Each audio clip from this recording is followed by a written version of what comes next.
Aliens Genocide, Chapter 10. "How we doing, pilot?" asked Colonel Kozlowski. The man was bent over away from her, obscuring the motions of his hands. Around him ranged a convex field of lights. LCD screens played spectacular Spectrum games.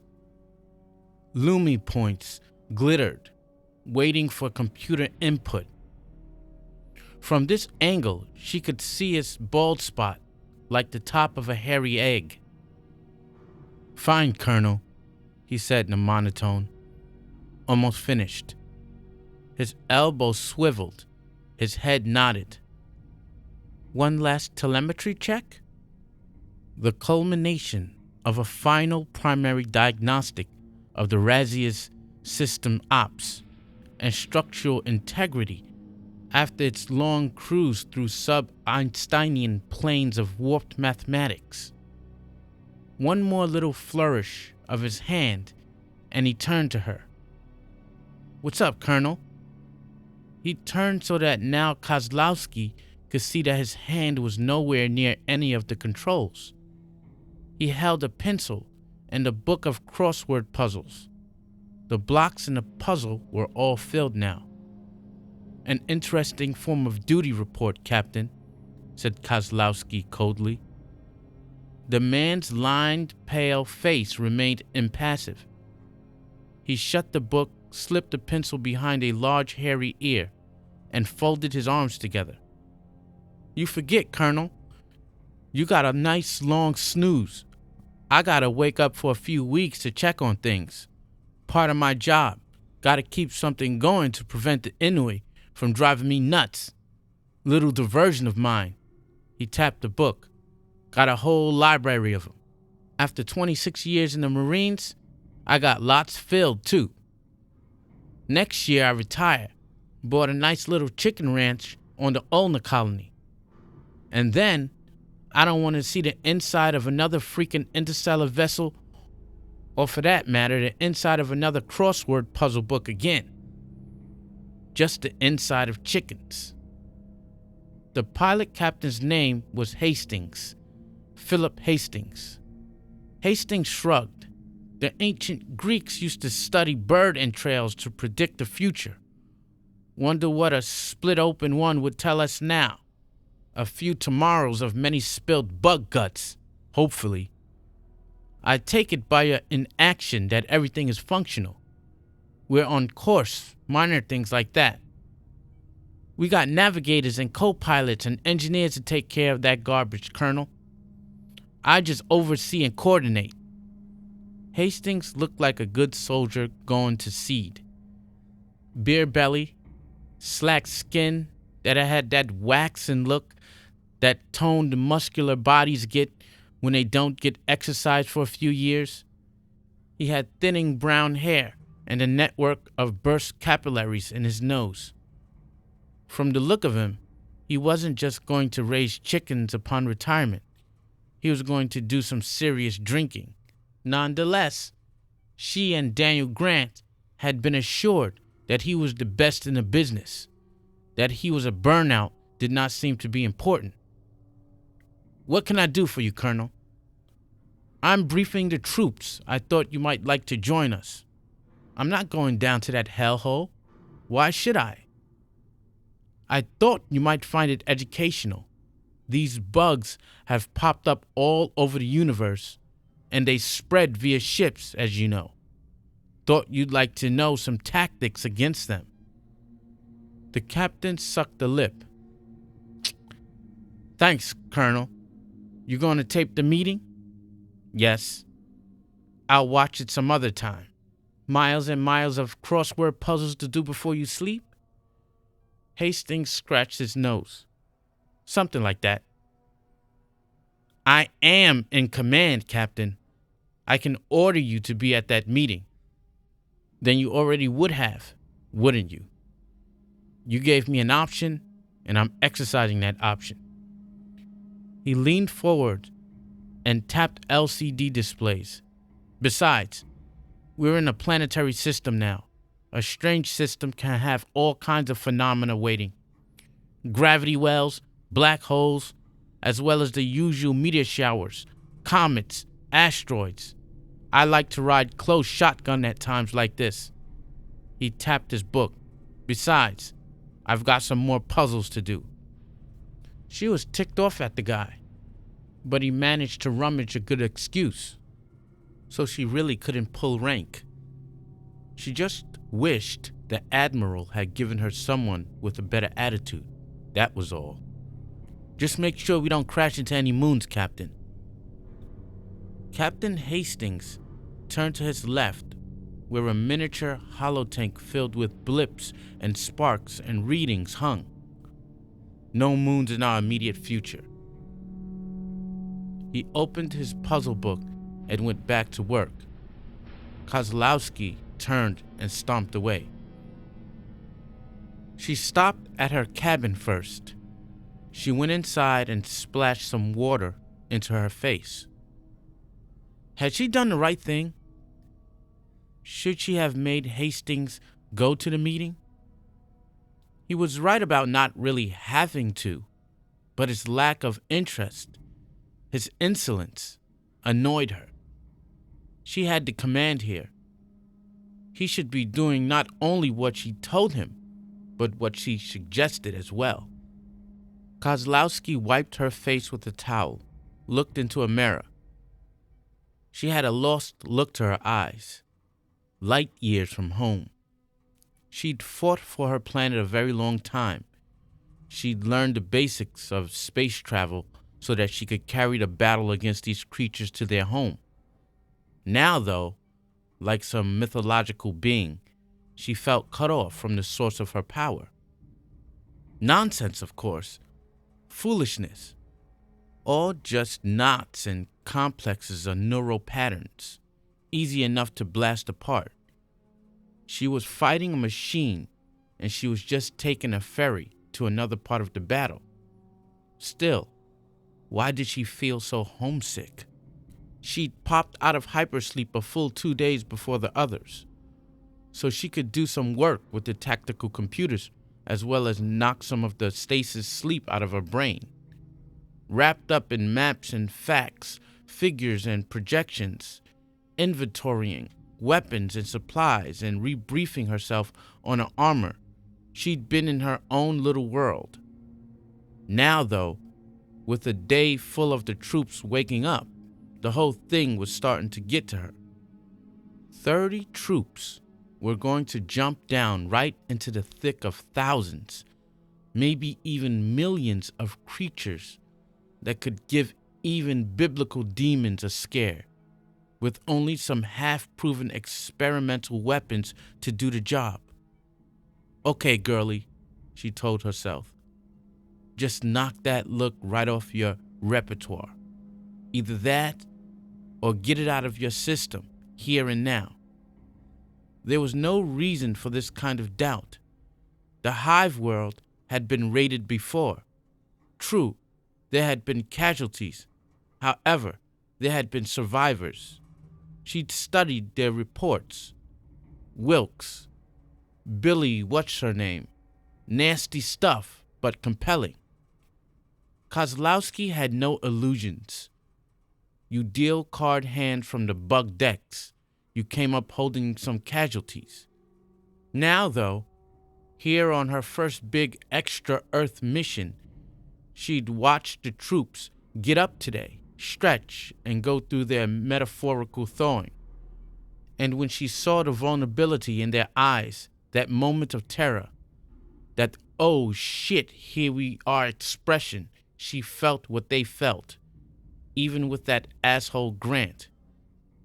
Ever since what happened with Peter Michaels, maybe she was just getting soft. Of course, there was a reason she'd pulled a hollow stunt with Grant. He'd been making noises before sleepy time that he wanted to jump down with them for the mission, to see it firsthand. She was just trying to discourage him, that was all. Maybe, just maybe, the meeting would rattle him. When she thought deeply enough about all the implications, it sure as hell rattled her.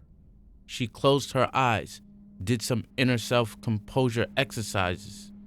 What came up wasn't calm and a deep peace, though. What came up was Daniel Grant. She didn't feel good about him being there. Not good at all. For complex reasons, she didn't care to deal with this just now. Even though she'd promised herself she wasn't going to do it, she went to her bag and pulled out a medicine bottle full of the reason Daniel Grant bothered her. She cut a tablet of fire in half. She tried to give it up. No go. Maybe after this fracas was over. She washed the half tablet down with a glass of water. Then she finished getting ready for the briefing. 11. The bug wavered, capered, lunged. Drool cascaded down its mouth into the shadows. Its exoskeleton seemed to glow with evil, spikes sticking out of its back erecting. The thing looked like a dinosaur attempting to shapeshift into the devil. Yum yum, squawked the reptilian voice. Fee fi fo fum, I smell the blood of a bunch of bums. Uneasy laughter rippled among the assemblage. Any of you sweethearts want a date with my ovipositors? It snarled. Looks like we'd have a wonderful party. You all look like absolutely splendid hosts. Groans. Colonel Kozlowski twirled the dial of the holoprojector, and the bug program faded. She let her voice assume its normal timbre as she looked out at the group of amused, anxious Marines.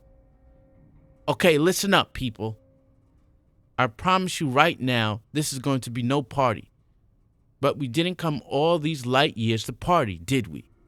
We came to help make the galaxy safe for peaceful, sentient life. As long as these things infest any of our planets or ships or space colonies anywhere in an uncontrolled and above all, misunderstood fashion, the future of humanity is threatened. The briefing room felt like the interior of a metal egg, supply lit in the curved corners. All the soldiers assigned for planetfall sat in rows of comfortable, slanted chairs, as though in some military theater. They sat at the kind of alert attention. Professionals. Damned good people. All of them. And Kozlowski should know. She had helped to select every single one of them. In the front of the room, alongside her podium, was a table where the big shots in the mission sat, ready to support her in her explanations. Grant, a few of his scientists, some crew members. These killers, these reprehensible xenomorphs, have just got their claws and their blood and their teeth and their incredible powers of survival as weapons. She paused for impact. Our ignorance is their primary weapon, and I hope to diffuse a little more of that with you today.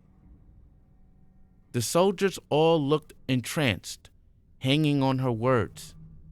These people had been briefed on Xenos before, but now they greedily lapped up the information she was presenting.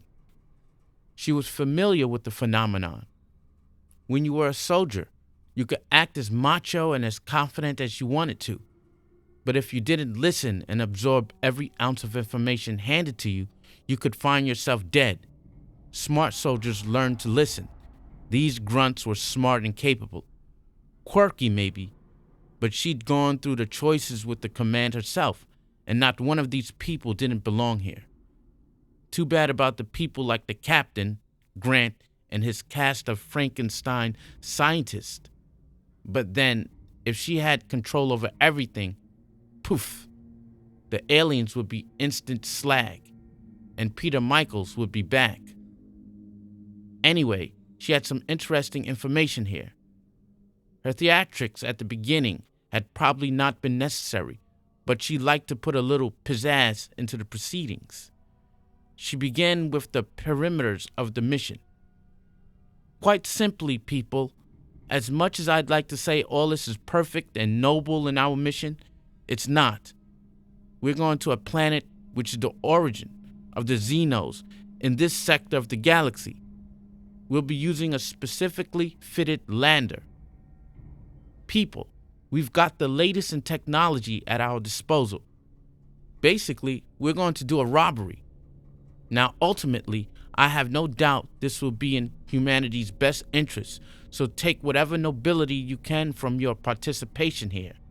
However, what we're up to here is the biggest heist of Queen Mother Jelly in history. Jastrow waved an excited hand. Why? Officially, I can't tell you. You're just supposed to do what you're ordered to do. Unofficially, though, I don't give a shit. She grinned. Xeno zip. An excited buzz sounded in the meeting room. That's why Daniel Grant is here, someone whispered. Heck, I use that stuff, another said. It's great. That's right, people, said Kozlowski. We're on a glorified drug run.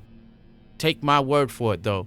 I'm personally assured that it will make someone a great deal of money. Laughter. And maybe even help the human cause as well. In any case, be assured, we're taking the alien Earth war to the source, and we'll most certainly kill lots of Xenos in the process. Call it hardcore vengeance if you like. Call it just another job. In any event, we're here together, so I can provide you with some information and equipment designed to preserve your sorry lives. Quickly, she rattled off some of the basics about the Xenos, their behavior, their attack patterns, individually and in groups. She summarized what was known about the hive world and what the main hive itself looked like from the information provided by the previous expedition. It was all like a mantra, and she ticked off the info point by point. Now then, as for the interior of the hive, she thumbed the projector to a prepared setting, kicking in the holotank in the corner. Like some magician, she conjured up a vision from the depths of Hades. Here was the familiar bowel-like tomb, ropey with inseptoid projections and ridged with tubing, bumps, and alien growths, organic in the very worst and most frightening sense. All hellishly lit in orange and yellow. In the central portion of the chilly site squatted a huge bulb-like protuberance, like a half-planted flower bulb. However, instead of bright and colorful plumage, from its pustule-like side it sprouted tubings that connected to other, slightly smaller bulbs. And from its top, like Mephistopheles, happily squatted atop a pile of his own excrement, rose a gently swaying royal giantess, an alien queen mother. All right. She snapped on a cursor blip pointer and guided it over to the central sack. What we have here is a quite realistic computer animation suggesting what we might find in the alien central chamber once we locate it. This is where we'll find that royal jelly that Mr. Daniel Grant has sent us after, she said. Grant, seated at the table in a position similar enough to the chairman of the board's attitude to make him comfortable, leaned back, hands behind the back of his neck. That's right. And if you can trap a queen mother, that would be okay by me. Trap, said Private Jastrow, a little dubiously. It's been done before, assured Private Ellis. Sounds awfully dangerous, piped Private Mahoney, looking quite doubtful about the whole enterprise. Private, this whole trip is dangerous. You knew that when you volunteered. Anything involving these things is dangerous. Kozlowski stepped up the magnification threshold, focusing in upon the Queen. Alice in Wonderland time, people. Listen up. We're going in the hive and pulling this stuff out. Along the way, we will not be delicate. In any event, be assured, we've by no means come here to preserve the species. Kill all the creatures you want, she said brightly. Easy laughter. So then, let's cook up a little preliminary strategy on how you pry open a bug hive, shall we? With the aid of more prepared graphics, she delineated the technology, science, and tactics that would allow a group of Marines to storm a nest of the nastiest monsters in the universe. So, basically, guns, guts, and lots of luck, she said. She paused for a moment as her people tried to assimilate her words. She let them twist in the wind for a moment, as a parade of aliens wilted before the onslaught of cartoon Marines. The blasts from the heavy millimeter carbines tore through the heads and carapaces, splashing splinters of alien exoskeleton hither and thither, along with gobs of alien blood that fell upon the Marines and is seen like cancerous amoebas. Kozlowski froze the animation. What's wrong with this picture? Jastrow raised a tentative hand. Wishful thinking? Yes. Fantasy. Perhaps. Only showing the aliens eating Marines wouldn't exactly be the best way to raise your morale, would it? Not particularly, no, mumbled Ellis. Wait a minute, said Hendrickson. All that alien blood on the troops? It doesn't seem to faze them. That stuff makes toxic waste look like cotton candy. Kozlowski snapped her fingers. My man, exactly. What about the acid blood? Said Eddie Mahoney. Can you tell us something about that? Some good news for you all there. We do have something special for you. Something that's going to buck your morale right up, she smiled. But first, let me remind you, it's still very important that at close distance you try and avoid the torso. The splatter potential is quite bad. It's best to go for the knees. The cursor in the air flew to one of the strong and knobby alien lower joints.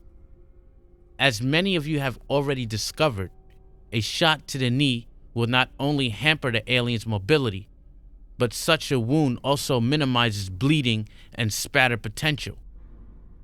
A discreet coup de grace to the head at that point is made possible.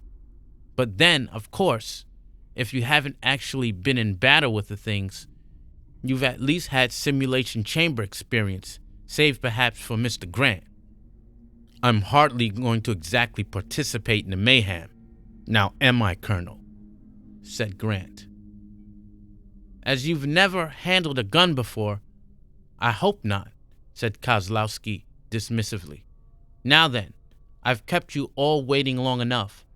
She pulled out a comm unit. Thank you, Doctor, for waiting in the wings. You may come out now and by all means bring your assistant with you.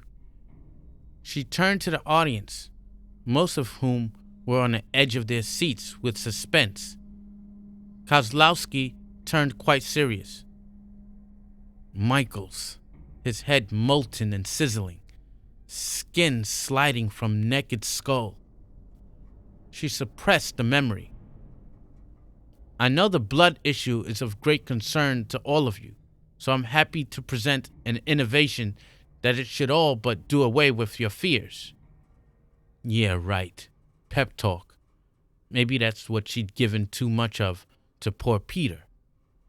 Maybe if he'd been properly scared shitless and quaking in his sweat socks, he wouldn't have had to act like the big man and gone to that trap. She swallowed down a dry throat, resumed. For more on that, I turn you over to Dr. Zato. Dr. Zato, one of Grant's squids. The man waltzed into the room like a stand-up comedian just called up on to do his act. He was a toady little guy who blinked as though the light was too much.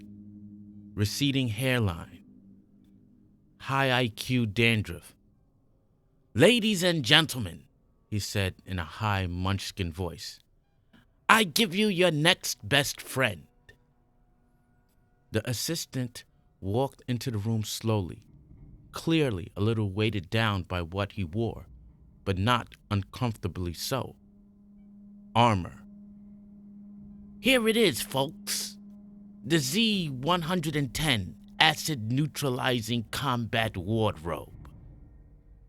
The assistant wore a streamlined, snazzy-looking jumble of plates, silver and blue in hue, a combination of insect and tortoiseshell.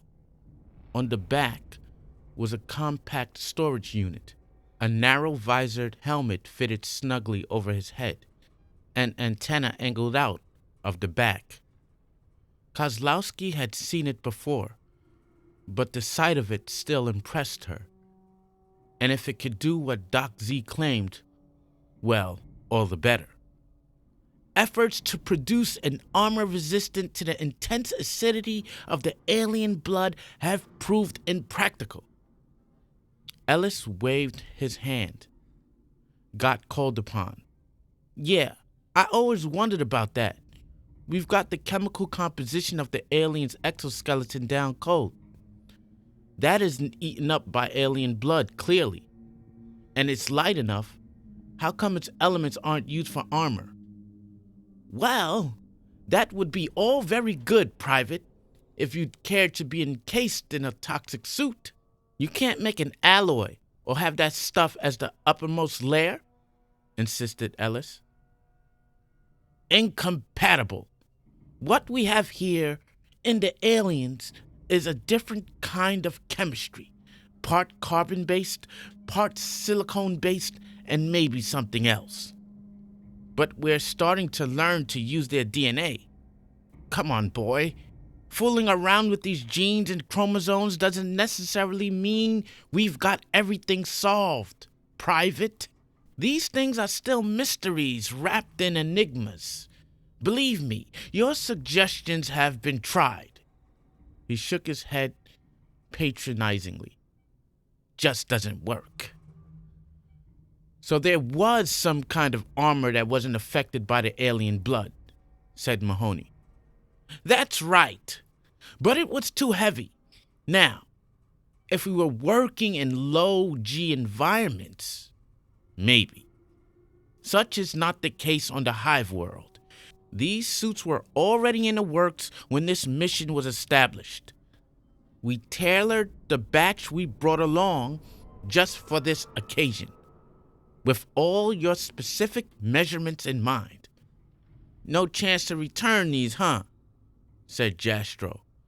"That won't be necessary, I assure you. What we've got here is a new process, but we've been testing it for years, and we've got it down exactly." He went over to the suit and poked the side of the arm. The surface gave. "What we have here is a light, effective armor, covered with a permeable membrane controlled by a mechanism in the back of the suit. It's kind of like having the whole suit engulfed by a friendly jellyfish that will grow back immediately if hit.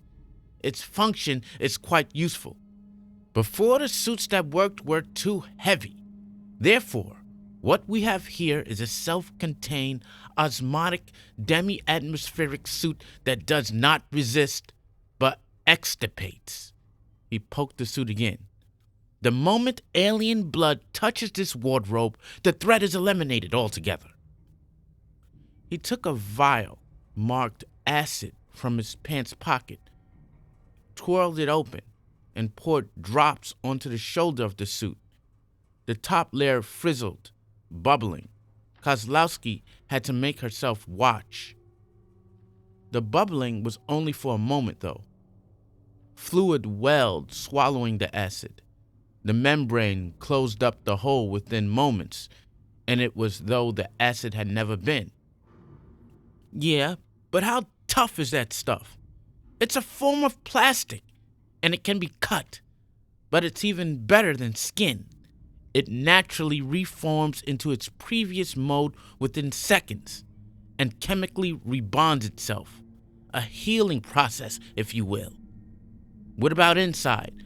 I mean, we haven't exactly been trained in those sort of suits, said another man. That's one of the beauties of the things. In all details, the interior, the articulation, and the booster servos of the suits are identical to what you all have been trained to use. The other aspects are self-regulating. Maintenance will be needed, of course, but only after an encounter with the enemy. I should emphasize that this armor isn't perfect. It will wear out, though it should stand up during battle. Nonetheless, try and avoid any alien blood you can. Don't go wading in it. He nodded to his assistants. Go ahead, let them have a close look. The man strode around the room. The soldiers poked and prodded the model. God damn, I'm going to feel like Rubber Boy, said Ellis. This is going to give a whole new twist of the saying, bouncing back, suggested Jastrow. Okay, said Kozlowski, after giving them a couple of minutes to handle the merchandise. You'll all have the opportunity to get used to these suits and special exercises we have planned every day for the remainder of the journey. But for now, listen up, because this is how we're going to use these things. And she told them.